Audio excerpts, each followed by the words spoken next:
What's going on, everybody? Welcome back to kdjTV. I appreciate you for coming back to the channel for another week, another Monday, and it is installment number 2 of our new series, 10-Minute Mailbag. You guys delivered in the comment section last week. Thank you all so much. Please continue to deliver in the comment section to make 10-Minute Mailbag a great success. Great success, as Borat would say. But this week, we've got a wide range of questions. It was a lot better than having to go back 2 weeks through all the videos to find questions. I appreciate them all being in one place. So moving forward, make sure you continue to put them in the comments of every video.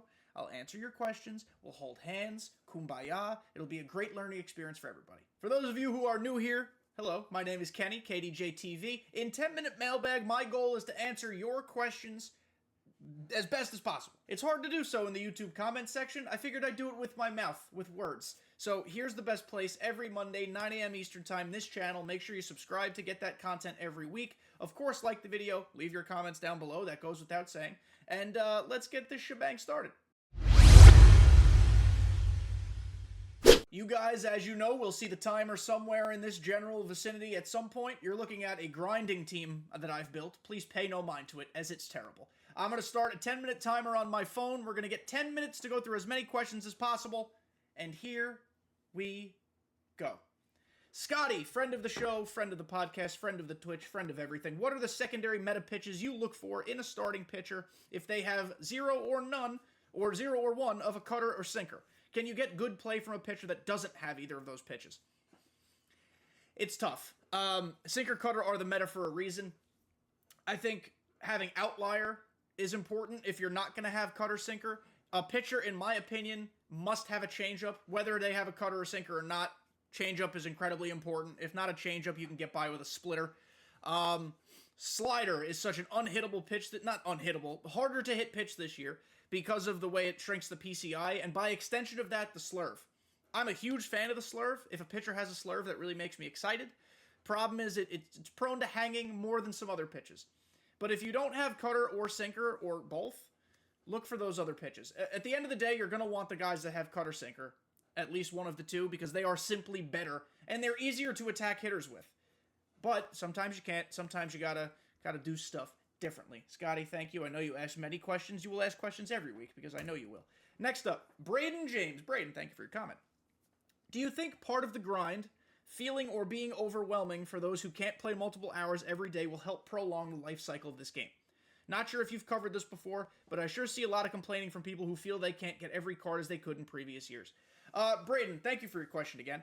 We've kind of talked about this topic a little bit, but I have no problem addressing it again. I'm somebody who, no matter how the game plays or how the content is, I'm playing this game 12 months out of the year. So maybe my opinion on this is a little different than what a casual person or casual gamer or not as serious person would take it. I am looking forward to the refresh every couple months.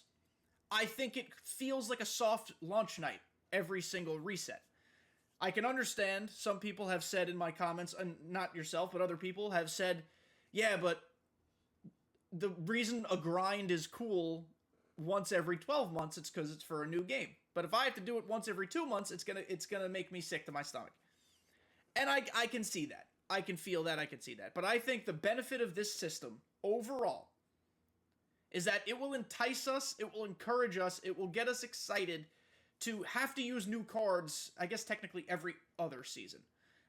Because you could still carry over the previous set into the next set. But I think, like, you know, everybody loves Chipper Jones. If you don't want to use him as a wild card, you now don't have a third baseman.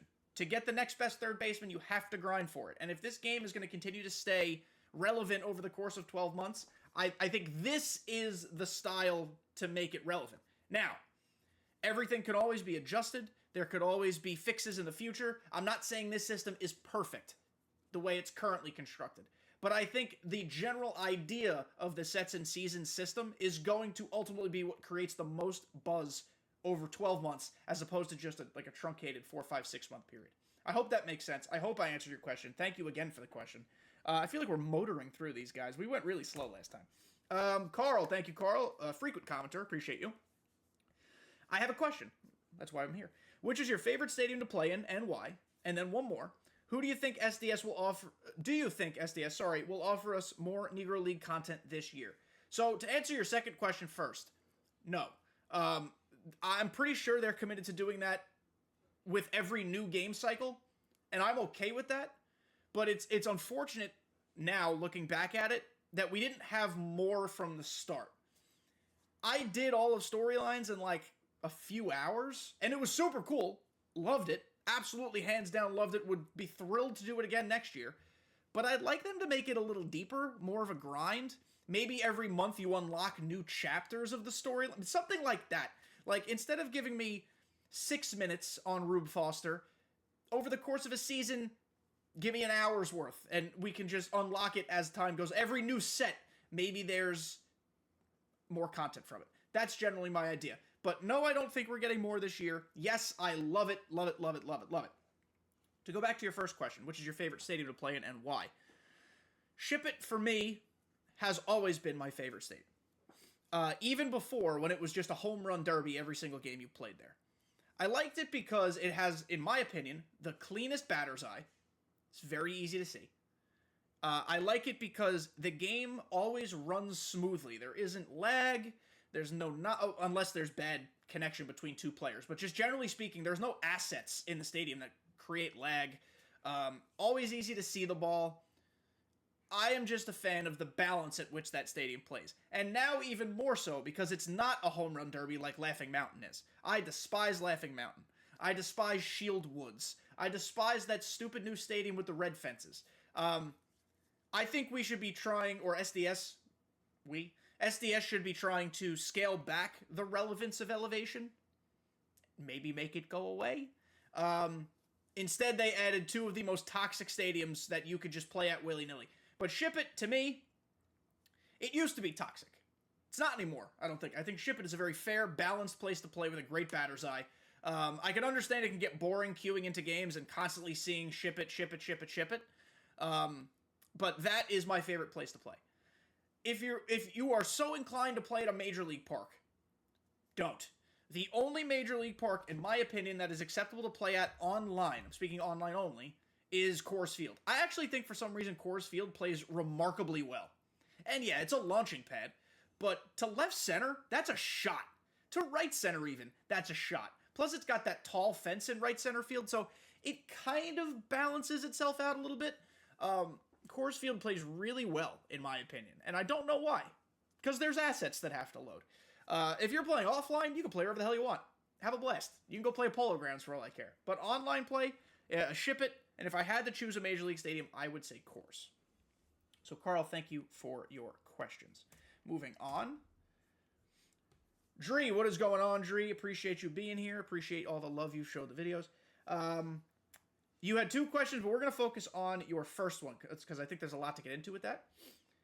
Do you recommend any controller equipment for taking your hitting game to the next level? Always see a lot of talk circulating around control freaks and precision rings being used at higher levels. Okay, so I know you asked about controller equipment. Let's start top to bottom. First things first, if you really care about being good at this game, like if you really care about it, get a monitor. 1 millisecond response time. I don't care what the other specs are. I also don't really know what a lot of them mean. But 1 millisecond response time monitor, change your life. I was a career 5 and 600s player. Then during the pandemic, I purchased my first monitor. That's also when I started doing content, podcasting and stuff. And I became a World Series player in the first season I played after getting the monitor. Swear to God. I was a career like 500 player, maybe a little above, not much.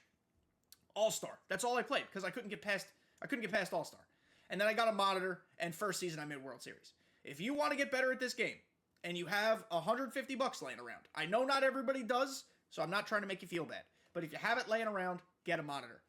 Number 2, controller equipment. First thing you should do, every single player who plays MLB The Show should play with your controller plugged in. USB cable.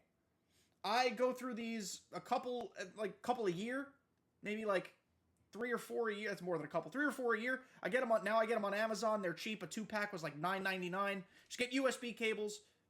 Do not play with it. What's it? Via Blu-ray signal, whatever the hell it is. Bluetooth. I can't speak. Blu-ray signal. What the fuck am I saying? But plug your controller in. Secondly, yes, precision rings are very important. Precision rings, for those who don't know, are these tiny little, you can kind of see it, like, see this green that's underneath my joystick there? that prevents quick movements when you're trying to use your PCI. I do not use one to pitch. I only use it on my batting thumb. And then secondly, you can see right here, Control Freak. I use the purple Galaxies. This is the mid-rise one. Galaxies come with a mid-rise and a high-rise. I prefer the mid-rise, and I don't use one for pitching. I strictly use it for hitting. And by combining the Control Freak with the least impactful precision ring, because there's 3 levels, there's soft, medium, hard. By using the soft one, this is what I've found the most success with. Control Freaks are not that expensive. You can get them pretty easily. Not a sponsor, but I appreciate them. And that's what you should do. Lastly, we got one question left in like 40 seconds. Lou, shout out Lou, got another one. Thoughts on adding some type of cap mode to Diamond Dynasty? Yes, I made a podcast episode about this during the offseason between 22 and 23. I think Ranked should have a summer circuit type of mode where you can only have 299s, two low diamonds, golds. Like, it should be capped tiers. I think that's going to be where the competitive balance is best. I agree with you wholeheartedly. I think you should have a 6-inning ranked mode and a 9-inning ranked mode to make it, accessible to as many people as possible. But yes, I would 100% agree. And look at this. I'm done on time. YouTube, that was pretty good. I answered 5 questions this time. Last week we only did 4. And I answered it in exactly 10 minutes. Last week I went over by a little bit because I defied my own rules. But this is fun. I enjoy doing this and thinking on my feet, kind of. I pre-screen the questions. But you know what I mean. I kind of think on my feet here. But guys, that'll do it for another 10-minute mailbag, episode 2. Thank you guys so much again for your comments, your questions, your concerns, complaints, your just general commitment to watching my content. I appreciate it. So I hope I can help you guys in any way possible. Make sure you come back throughout the rest of this week for more videos, and then next Monday for another 10-minute mailbag. See you guys next time.